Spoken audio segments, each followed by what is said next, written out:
right, welcome back, fellow jazz bums. Today we have Nick Phillips joining us. Nick Phillips, for those who are unfamiliar, is a producer, an educator, and recording artist. He's a producer. One of the areas is at Craft Recordings, and he handles a lot of the box set reissues. So we are going to focus on two of his latest projects, the Miles 55, the Prestige recordings, as well as the Bill Evans Trio's Haunted Heart. I dropped the links to both of those in the description below. So if you're interested in checking those out, you can find those there. We also have a poll going since this is a live stream interview. Thank you, Nick, for being up for a live stream interview. I'm excited for this. We are going to do a poll. So it is, of these two boxes, which am I most excited for or most interested in? Either the Miles Davis, the Bill Evans, or both equally. So we'll check in on the poll a little later to see what people are saying. But with that, Nick, welcome to the channel. Thank you, Mike. It's always a pleasure to talk to you as well as the fellow jazz bums. But yes, Felipe is running a little late. He is going to probably join us in 10 minutes or so, but we are cool to get started. So Nick, this is, I think, maybe your third time on the channel. So you are now a regular and now a live stream participant as well. So I am very excited about that. But we can kind of get into it. We decided that we'll touch on the Miles 55 box first, because that did come out earlier than the Bill Evans. So I think both of these are available now. So there's the Craft Recordings website, and there are a number of other outlets online that you can find these to buy. Nick, do you want to kind of kick things off with Miles 55? Yeah, so this is the second in a series of Miles Davis box sets we've been doing at Craft Recordings. So the first was Miles 54, obviously Miles 55 released last year in celebration of the 70th anniversary of these recordings, which were recorded in 1955 on the Prestige label. And it features the June 7th, August 5th, and November 16th sessions from 1955. You know, a number of jazz greats: Red Garland, Milt Jackson, Percy Heath. The latter session is actually the first recording session of the great quintet with John Coltrane, Red Garland, Philly Joe, Jones, and Paul Chambers. And so that's a nice way to conclude this box set by, you know, featuring the recordings that launched the recording output of that particular quintet, which is one of my favorite quintets in jazz. Absolutely. Yeah.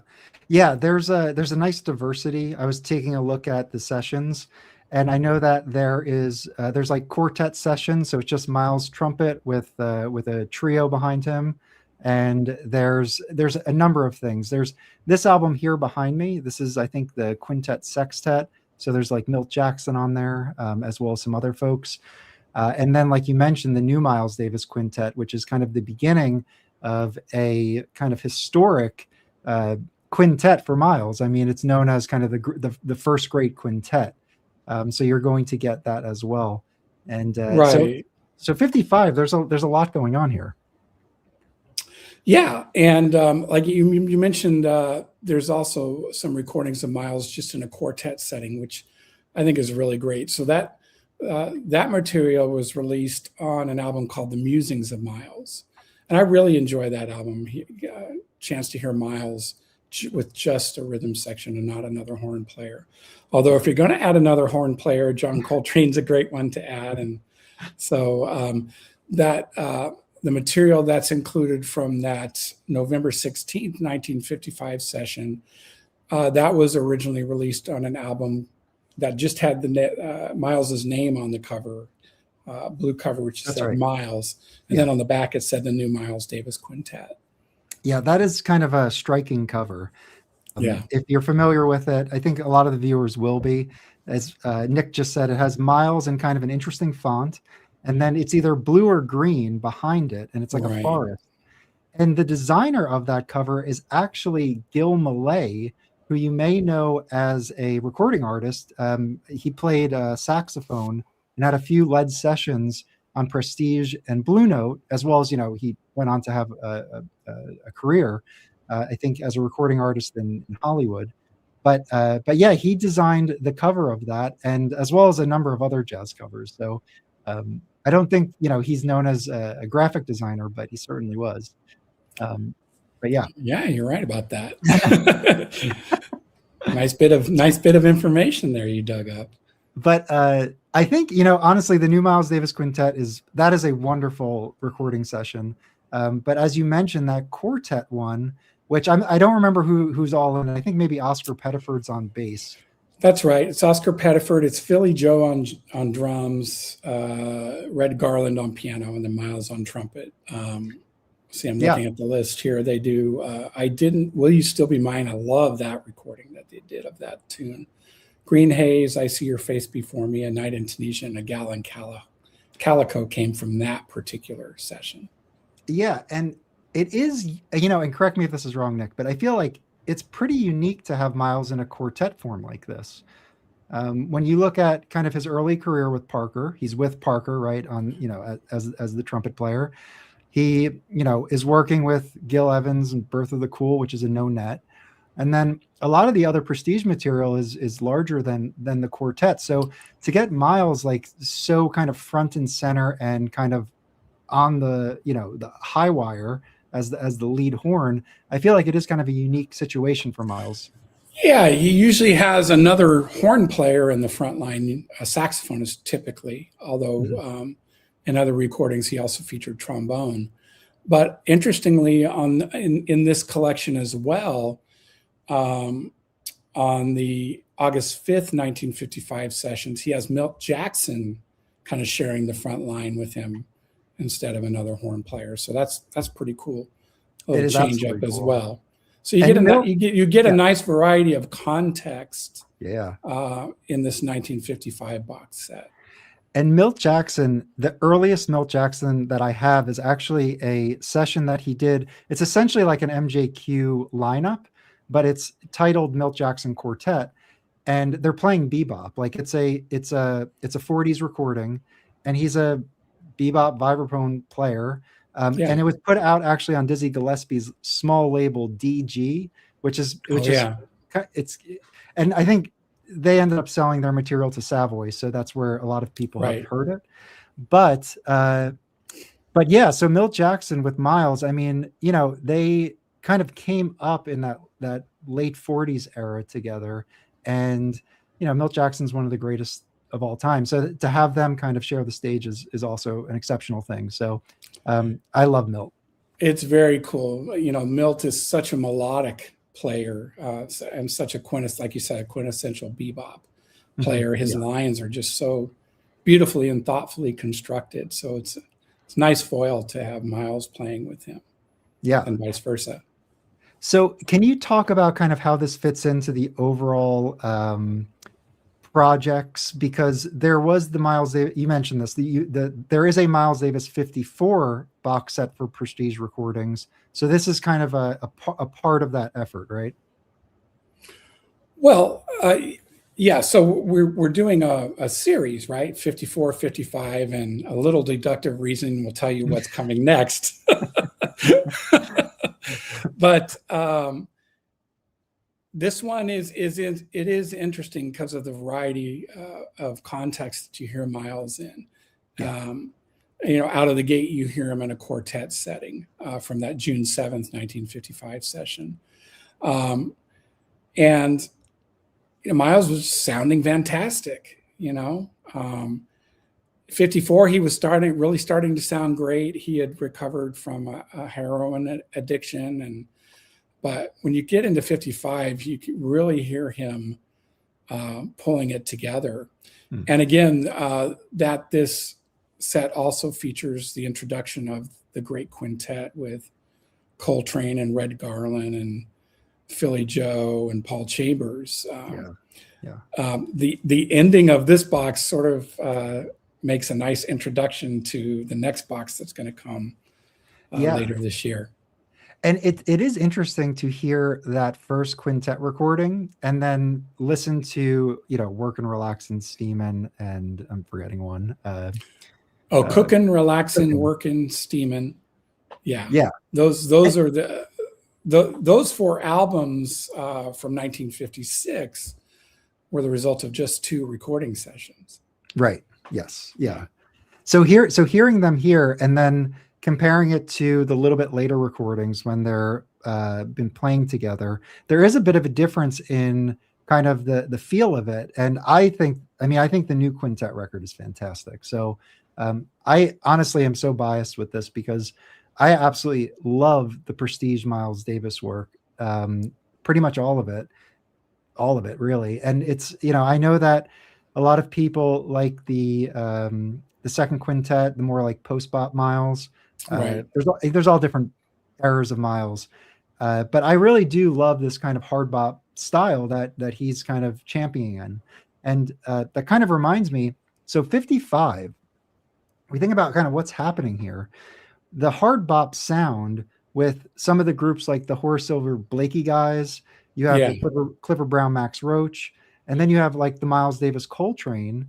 And these are kind of like, the way that I've kind of absorbed them is like, these were kind of the proto hard bop guys, or not even proto hard bop, the first guys to really kind of take the sound and popularize it within the community. So I think, Miles is really kind of cutting edge here, although maybe in hindsight, it doesn't seem, like that is the case, but it's, in 55 to be playing this style of music, it was hugely influential. And I would consider it, an innovative on the kind of bop style.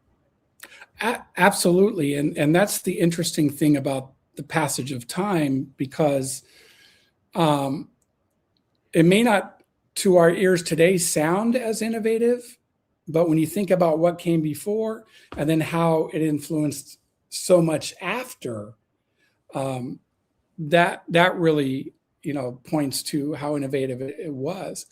In terms of our modern ears, it may not sound as cutting edge or modern, but that's because we weren't there at the time when it came out.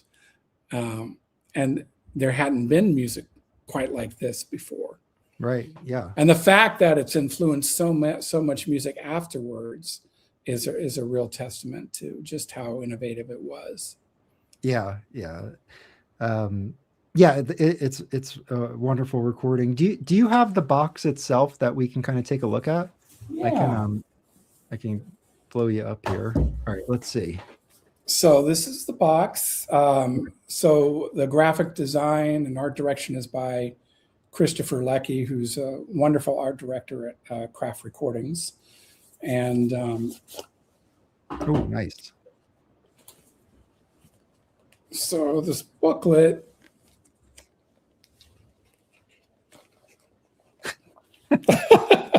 Take your time. No rush. I'm a little stuck here. I'll start with the LPs. So we got the 3 LPs. Okay. Very nice. Glossy jackets. Mm-hmm. Whoops. There it goes. They're on the floor now. For some reason, my booklet got stuck.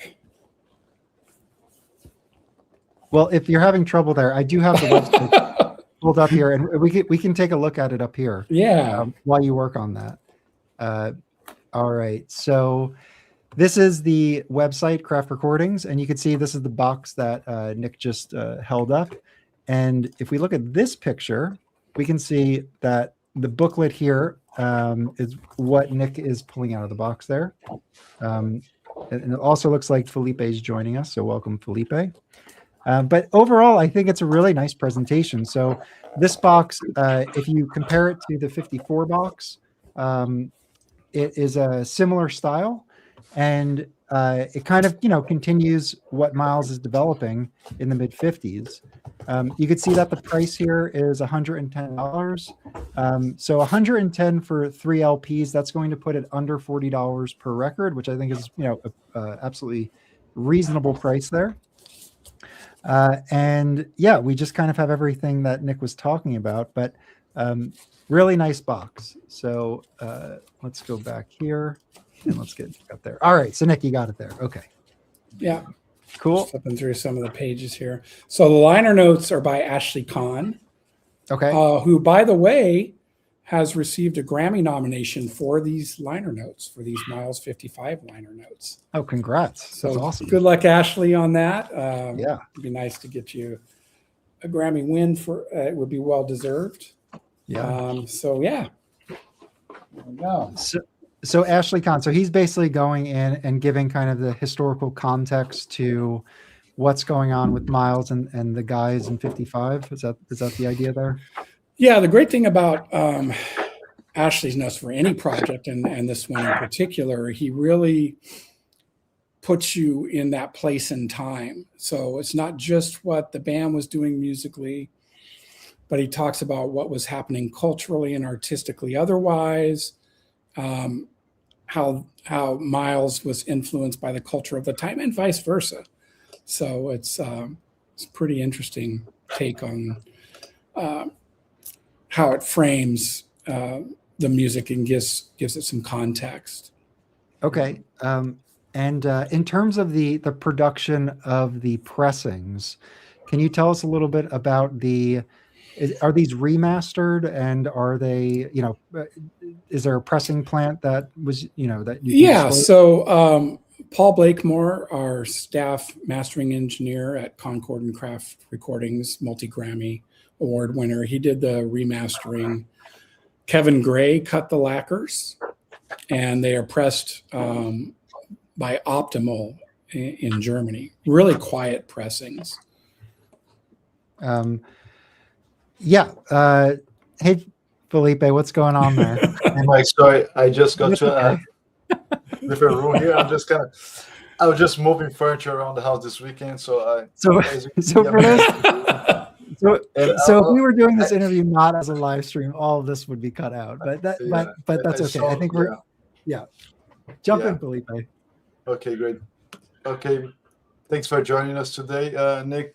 Thank you. Yeah, my pleasure.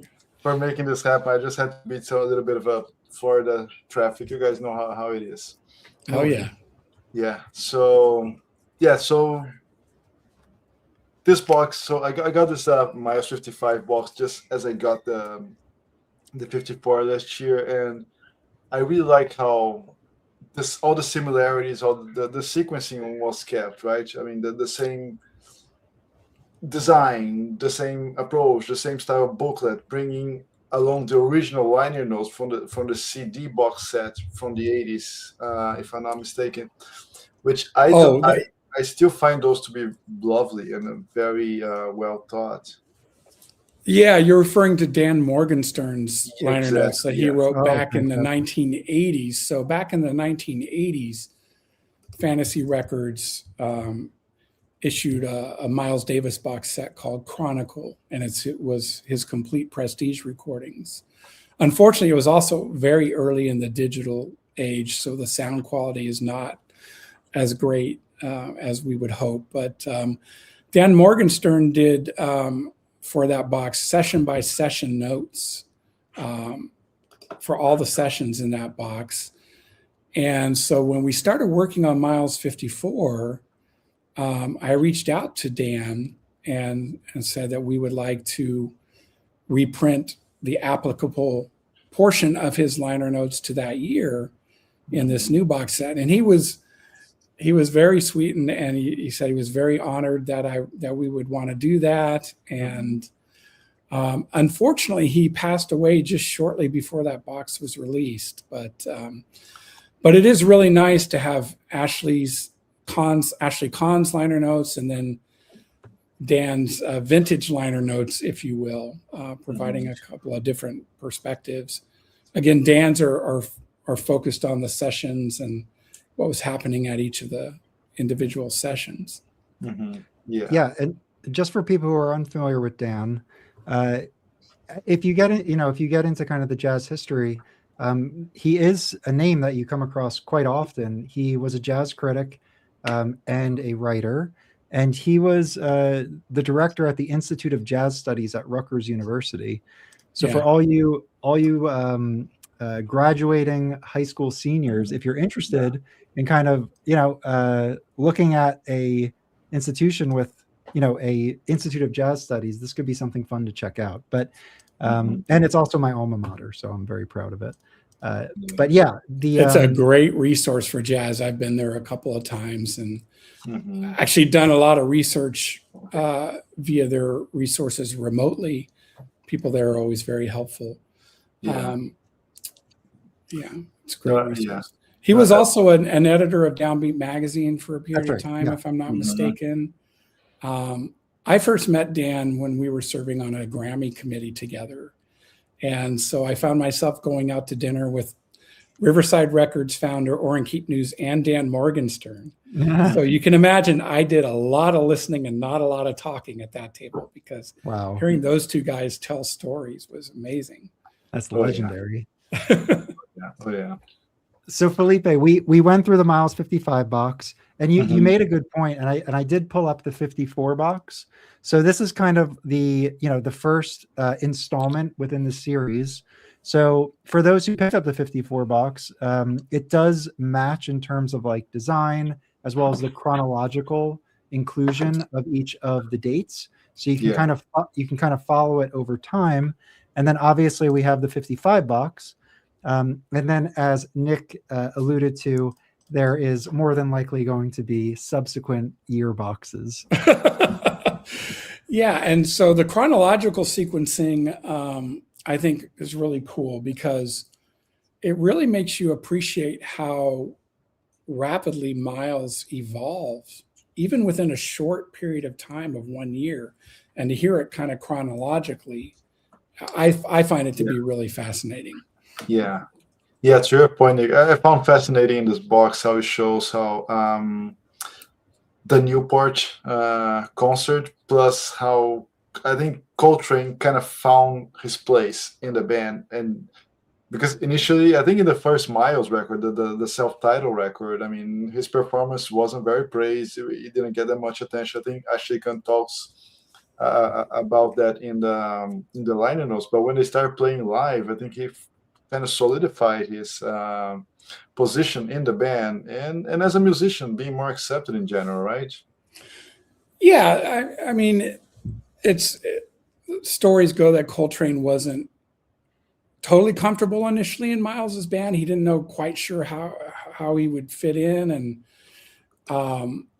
he would ask Miles what Miles wanted him to do, and Miles would basically say, just do your own thing. It wouldn't provide much specific direction, but so yeah, in the recordings that are at the end of this box, the November 16, 1955 session, those are the first recordings of the quintet. And yeah, you could argue that Coltrane sounds a little tentative, perhaps, but then as you go into next year, you can hear how much he grew over the course of about a year, a little more than a year, playing in Miles's band. Yeah. And the other thing is, that these recordings were initially criticized because Miles and Coltrane don't seem to have similar styles, compatible styles, but that was kind of the point. Miles wanted to put together a band of musicians that brought something unique to the table of their own volition, and then what that created as an ensemble sound became pretty unique. And it's interesting, you listen as the band had evolved, how the rhythm section kind of plays differently behind Miles when he's soloing versus how they play behind Coltrane, or how they play supporting Red Garland. Because here you have three soloists with very different styles, and how the rhythm section adapts to their styles. Yeah. So I think I find it to be really interesting. It's this kind of contrast of styles is one of the things that makes that quintet so interesting. Yeah, and I think there were the Capitol sessions that I think were under Miles's name, But other than those, I think when he comes to Prestige, that's when he really starts leading.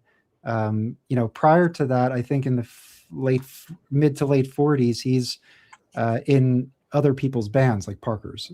Yeah, he's cutting his teeth with Charlie Parker. Yeah, absolutely. Right. Yeah. So I mean, that's why I kind of love Miles Davis as much as I love Charlie Parker's playing. When I think about an artist that touches on and is kind of at the forefront of every innovation that I love in the music, Right. Bebop, cool jazz, hard bop. I mean, bop. Miles is key. Fusion. He's there. He's so he may not. So anyway, and I do think 55 is a great year for Miles. It really is kind of the launch pad into the later 50s, which is just an incredible time for him. Yes. Yeah, and I would say that for anyone just kind of starting to get into jazz, this is a great place to start. Yeah. Because Miles is fully coming into his own. He wasn't an artist who ever stood still, was ever content to stay in the same place artistically. He was always, pushing the envelope of creativity. But this is a great place to start because he sounds fantastic. You have a variety of contexts, quartet to a group co-led with Milt Jackson and to the great quintet. And so it's a really nice, accessible entryway into the discovery of jazz, I think. Yeah. That's what I found so interesting about his Prestige sessions, right? Not only everything that came before, but the four main famous albums that come afterwards. Is that I think Miles he really reached stardom, right, in his Columbia years. But I think those are the records that I remember the most. I think people go back more to steaming or working and relaxing than to Nefertiti. Something like that. I mean, I think it depends on who you are and period of Miles. But amazing innovations appeal to you most. I mean, but I mean, at an entry point, right? I would hesitate to say that any era is better than another. No, but it depends on your personal taste. I find myself going back to his Prestige recordings time and time again for musical inspiration. So they contain so much, right? They contain so much in that short period of time, and I think giving good indications. It's So Felipe, when we started this, I did create a poll because I love polls. So I just wanted to give you a quick update on that. So it's a very simple poll. So if you're watching this live right now, go over to the chat. And it's of these two craft boxes that we're going to discuss, I am most interested in the Miles 55, the Bill Evans Trio, or both equally. So we'll check in at the end of the stream. If I don't mention it, please remind me, guys. We'll check in at the end of the stream. And I think, should we switch over to the Bill Evans Trio? Yeah, okay. Let's do that. All right, Nick, set it up for us. Well, I'm really excited about this set. Well, first of all, Miles Davis and Bill Evans are two of my favorite jazz musicians. I mean, they're in my top 5 of jazz musicians of all time. And this Bill Evans box set has been many years in the making because back, when was it? This would have been back, at least 15. Back in 2008, Oren Keepnews was working on a reissue series called the Keepnews Collection. And Oren and I got to work together on those. And at that time, he did a Keepnews Collection series reissue of Portrait in Jazz. And in working on that reissue, he was digging into some alternate takes and released, I think, a couple of them on that. But at that time, I learned that there were many more really high quality alternate takes that you couldn't just fit on a single CD reissue. And then in 2011, I was working on the OJC Remasters series reissue of Explorations. And again, I discovered that there was a lot of great music, and it was really tough to decide what, I forget, couple, 2 or 3 tracks to add to that CD reissue as bonus tracks. So now finally, many years later, Craft Recordings has released this box set, and it features the Portrait in Jazz album and the Exploration album by the legendary Bill Evans Trio, the trio featuring Scott LaFaro on bass and Paul Motian on drums, plus an additional 3 LPs of alternate takes. So that's 26 alternate takes, 17 of which have never been released before. So when you consider that this particular trio is one of the most influential jazz piano trios in jazz, and that we have this treasure trove of previous unreleased material, I'm really excited about it. Oh yeah.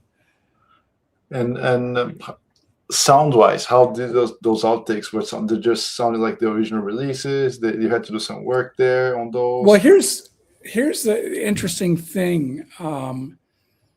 The quality of the performances is outstanding on the alternate takes, to the point where I often question, how did they decide which was the master take?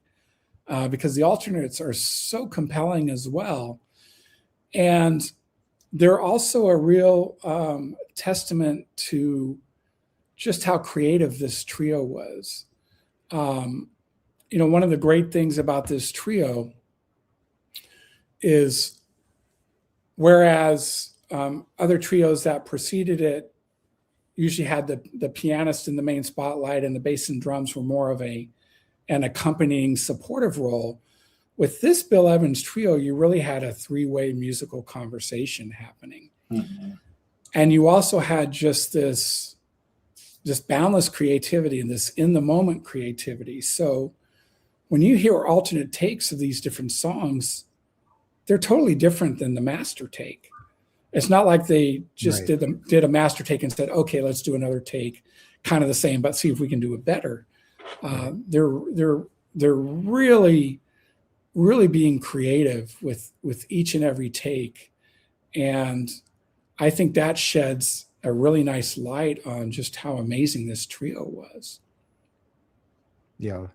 We had a fortunate chance to interview Cecil McBee, and we spoke with him for over an hour. Wow. And one of the specific bass players that he called out as an inspiration was Scott LaFaro. Yeah. So just, in terms of just praise, I mean, I feel like that speaks volumes. But you can just listen to the music and really understand how this is different. And I do have I stream music all day, and I cannot tell you how many times where I've been listening to Piano Trio and Bill Evans Trio comes on with this group, and I'm like, oh, right, like this is so different. It's so different. And I listen to a lot of great trios, a lot of great piano trios, and the Bill Evans just has a totally different feel, and you could see how it's loved by so many. It's just wonderful to listen to. I mean, it's beautiful, beautiful playing. And similarly, when you think about Miles, with this Bill Evans trio, they were so innovative, yet they also influenced so much of what happened, so much of what followed in terms of jazz pianists and jazz piano trios, that it might be easy to forget just how innovative they were because they've influenced so much music that we're familiar with. Mm-hmm. But it was really unlike anything that had come before. And also the fact that they only made 4 albums, 4 Riverside albums. There was Portrait in Jazz and Explorations, which are featured in this set.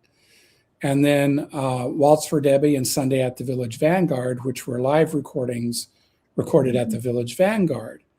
And so the fact that we have 26 alternate takes from these 2 studio sessions, 17 of which have never been released, is, I think, just an amazing find.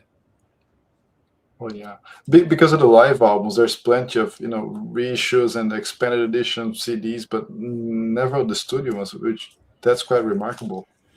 Yeah, a number of years ago, Fantasy Records released the Complete Sunday at the Village Oh, Vanguard yeah. recordings Yeah. box Yeah. set. So this box set serves as also as a companion piece to that. You put the two together and you have a lot of alternate takes and the recorded output by this trio. And for those who are on, I know a lot of viewers know this, but for those who are unfamiliar, the reason why they recorded had so few sessions and so few recorded live sets is that shortly after the Vanguard set, Scott LaFaro got into a car accident and passed away. That's right. So that obviously cut his life short, and cut this trio short. And cut this trio short. So although very high impact, it was a limited amount of material that was produced, but what they did produce is some of the most celebrated recorded music in jazz history. Yeah, that's terrific. And how's the package, Nick? We talked about the miles, the liner notes, what's in there. What's like? Oh my! Company material. I am so thrilled with this box set. So, our art director and designer for this box set was Lisa Glines, who works at Concord and Craft Recordings. So this was my first opportunity to work with her, and hopefully it won't be the last because she just did an amazing job. She really brought a level of creativity, I think, that's befitting this creative trio. You'll notice on the front cover of the box, there's this triangle motif. And that symbolizes the importance of each member of the Bill Evans trio. And that triangle motif is kind of carried throughout different areas of the box set. For example, you see here, there's this cutout of triangles. Oh yeah. That has the insert of the original album cover behind it. And then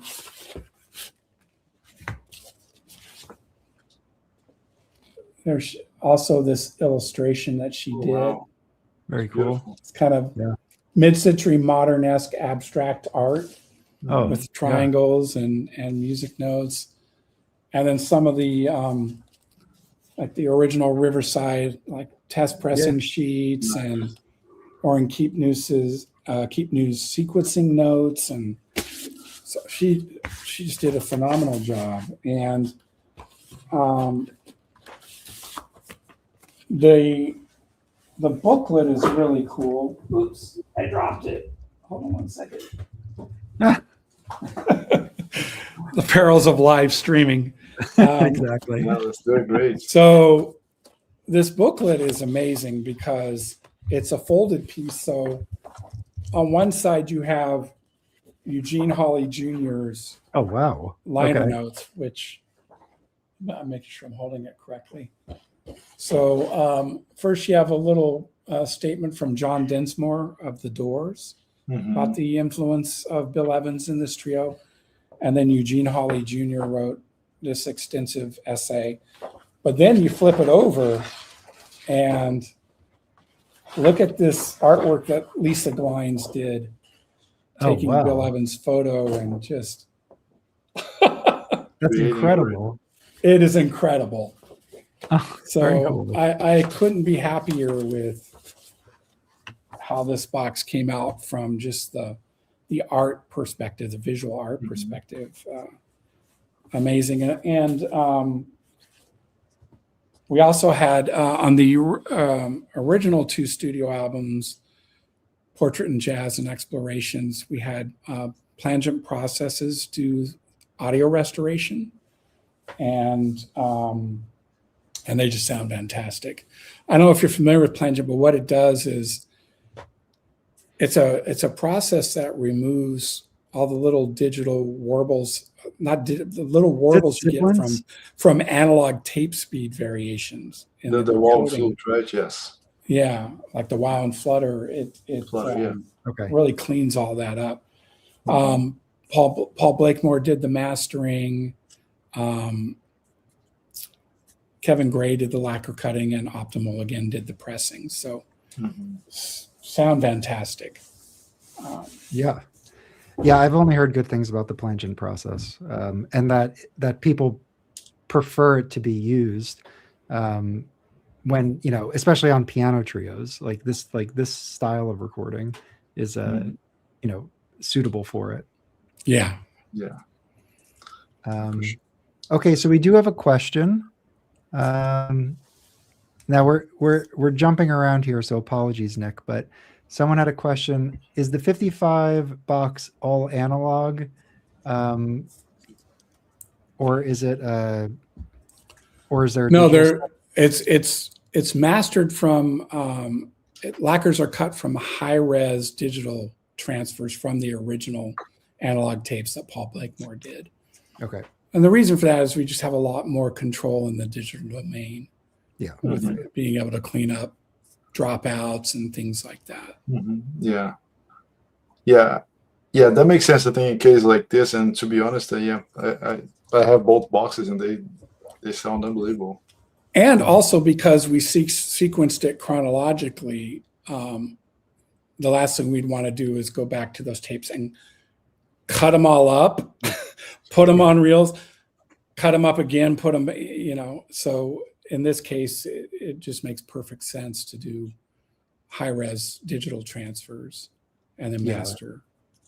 And I've heard but transfers from the original analog tapes.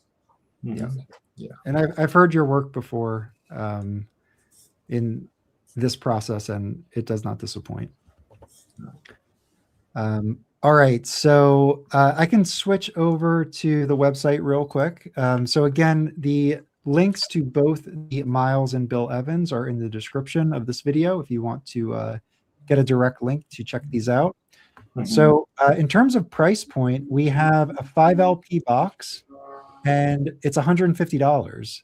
So that's approximately $30 per LP, if my math is correct, which again is a competitive offering. And as Nick said, this is unreleased material from one of Bill's most famous trios and time periods. Three of the LPs are alternate takes, 17 of which have never been released. And it also contains the 2 studio albums, Portrait and Jazz and Explorations, in their original album sequences. Okay, very cool. That's great. All right. So Felipe, what do you think about this one? I think it's great. I mean, I like Bill Evans. Even when every year we get like new releases or live sessions, the record store day ones that we always see, or box set reissues, I think that was very clever. I like outtakes. Some people say outtakes, they were not chosen to be on the record, so they're not as good as. In some cases, yes, most like rock bands, I agree with that. But I think in this case, it's a completely different thing because it shows the creative process. Yes. Even in the Miles case, it shows progression, creative progression. I think in the Bill Evans, it really shows the creative process, what they judge to be the most interesting take on a song, the most interesting point of view, although it was a very cohesive trio in that they would share responsibility, and no one was like casting a shadow on anyone else. In that case, it is a really, really beautiful way to follow and understand his work, his thinking, and the trio working, function as a living organism. And I think we're very fortunate that Orrin Keep News had the wisdom to keep the alternate takes, which is a contrast to Bob Weinstock's approach at Prestige Records. So the story goes there that, he was very concerned about analog tape costs. And so if a take wasn't going to be the master take, he'd record over it. Would reuse it, yeah. And wouldn't keep it. So it's very rare to find alternate takes in the Prestige archives. Yeah. And the fact that we have 26 alternates from these 2 studio sessions, 17 of which have never been released, I thank Oren Keep News for for keeping those takes, because they really shed a new light on the creative process of this trio. And I remember, I forget what exact liner notes this was in, but I also remember Oren telling me this himself, that years later, he thought the alternate take of Blue and Green was better than the master take that they had selected. So you never know. Sometimes you're in the studio and it's just kind of the collective, oh, that was great, let's move on. Mm-hmm. Well, sometimes the last take's maybe not the best one. It might have been that first or second take, but for whatever reason you did take 3, 4, and 5, and you just kind of went with one of the later takes. So again, as I mentioned earlier, I'm not sure how Bill Evans and Oren Keepnews decided which would be the master take, because these alternates are really outstanding as well. Right. And just to kind of put this into Bill's overall catalog, in '56, you have him working with Oren Keepnews on a new Jazz Conceptions, which has a whole history behind that one. He kind of goes away for a couple of years or so and comes back with Everybody Digs Bill Evans on Riverside. And then the next Riverside title is Portrait in Jazz. So that's 1959. And at the end of 1959. Yeah. So actually that was December 28, 59, and then Explorations was February 2nd, 61. So maybe not quite as much time between as it might seem when you say 59 and 61, because it was the end of 59 and the beginning of 61. Mm-hmm. Yeah. And I have my copy of it right here. But yeah, and then so 61, and then that summer of 61 is when the Village Vanguard sessions happened, and then shortly after that is when Scott LaFaro had that terrible car accident. Yeah. So there are two very well produced box sets from the music reproduction aspect as well as the presentation aspect. Okay, so we did ask viewers which one they were most interested in. So let's get back to that. We currently have 37 votes, so thank you everyone for putting your votes in. We have Miles 55 is 38%, so 38% Miles 55. 35%, so close, right behind is Bill Evans Trio, and then both equally is 27%. So kind of split, honestly. It's a three-way split there, right? But yeah, like Nick, like you said, there's no wrong answer. I mean, you're talking these about are some of the two great, amazing jazz legends. Yeah, exactly. I mean, it's hard to compare. But yeah, these are two great eras of these two great artists. And you know, in my style, I particularly love this. So these are very cool. It's great. All right. Glad you like them. Yeah, Felipe, jump in. Yeah, no, I absolutely love the box set, Nick. I was just wondering because we have Miles Centennial, 1926. He was born, so it was 100 years of his date of birth. So there's probably going to be a lot of interesting things not coming not only from you but from many labels. And so what do you think we should expect this year from Craft, if there's anything else besides the Miles 56? And also I was thinking, I like this type of approach, like the Bill Evans putting the sessions or the Miles showing progression, because I think sometimes we just listen to records randomly. We don't put things into perspective. And I think I wouldn't say that kind of changes your point of view, but changes the way you look at an artist's work, right? Might change your the way you see something, and then you get a completely whole different new appreciation for that artist, right? Which I think is the fundamental thing in those boxes. So going over these archives, putting this material together, do you find yourself sometimes looking at things? Oh, I never thought about it, or I never saw that, I never heard that. Is that like some wow moment sometimes? Still doing this work? Well, certainly with the Bill Evans, because there was so many alternate takes that hadn't been released, 17 of them. This is a project I've wanted to do for a long time. I'm glad it finally came to fruition. But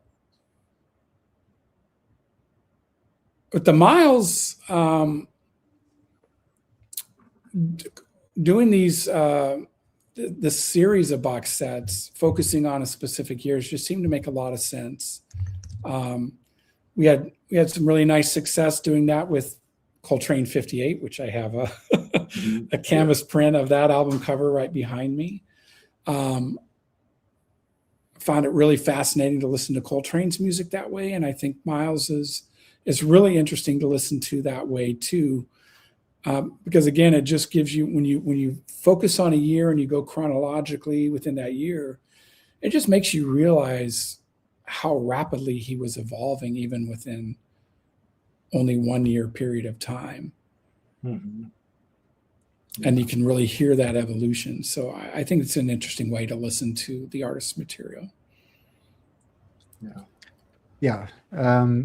So I think I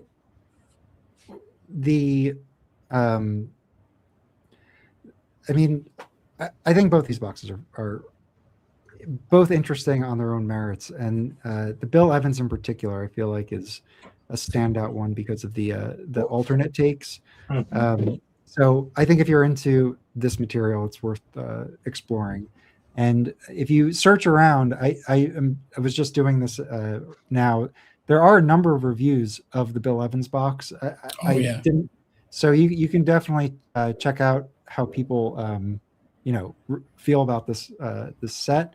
But it looks like it's pretty darn well reviewed. It's gotten a lot of great response. I don't have a copy, so I don't want to provide my take on like the sound quality and everything. But Felipe, did you get a copy of this? I bought a digital copy. I'm getting my vinyl copy shortly, just for the sake of time to prepare here. Yeah. But again, another thing, right? You can buy it on vinyl, you can buy files, you can buy CDs, you can have in any format you like, whatever fits your budget, your taste, or anything, right? Cool. Yeah, I mean, of course, I encourage the vinyl because I just think, in a box set like this, the packaging and the artwork is such a big part of it too for me. But however you like to consume the music, go for it. Available, you can go to craftrecordings.com, find it. Absolutely, yes. All right, and one last question from the Peanut Gallery. We have Jonathan asking, when is 56 coming? Is there anything you could share around that box set? I can't, because it hasn't been officially announced yet. Okay. Obviously, it'll come out this year because this year is Miles' centennial, and it's also the 70th anniversary of his 1956 Prestige recordings. But I can't get ahead of the press release that hasn't come out yet. Okay. That's fair. All right, cool. So I think we can wrap it up. Nick, do you want to share anything else? Was there anything else that you wanted to touch on? I think we pretty much covered it. Two of the greatest jazz artists of all time, and a couple of really nice box sets. So I hope everyone enjoys the music and the box sets if you get your hands on them. As with all of these craft recordings box sets, while they're not limited editions per se, the reality is that sets like this, once they've sold through, they tend not to get remanufactured. So I wouldn't miss the opportunity. The Bill Evans one in particular, I feel like is the one that I'll prioritize.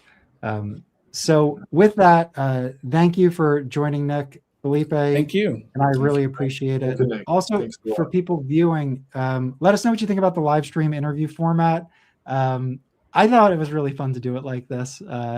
But let us know what you think, and then also let us know what you think about these box sets as well. Well, Felipe, it's just a good thing I didn't know too much in advance that we were doing it live, so I didn't have too much time to get nervous about it. So Let's just do it. Yeah, I doubt that. I doubt that, Nick. let's just do it. No, Felipe, it any was final thoughts? No, it was great. It was terrific, Nick. We thank you so much for again being so kind and open to us and talking about this release. Which it's my pleasure. Thank you for having me again on the channel. I really appreciate it. Yeah, no, it's always a pleasure. Always a pleasure. Thanks for keeping the doors open. It's really great. Yeah. And I was planning for this to be a half hour, so we could see how that worked out as well. But almost All right, an hour. well, yeah. All right. Well, thank you, Nick. Thank you, everybody, for joining. We will see you guys next time. And please check out these 2 box sets. The links are in the description below. And like and subscribe. It helps the channel. We appreciate it, and we love all of you. Thank you. Thank you. Thank you. All right.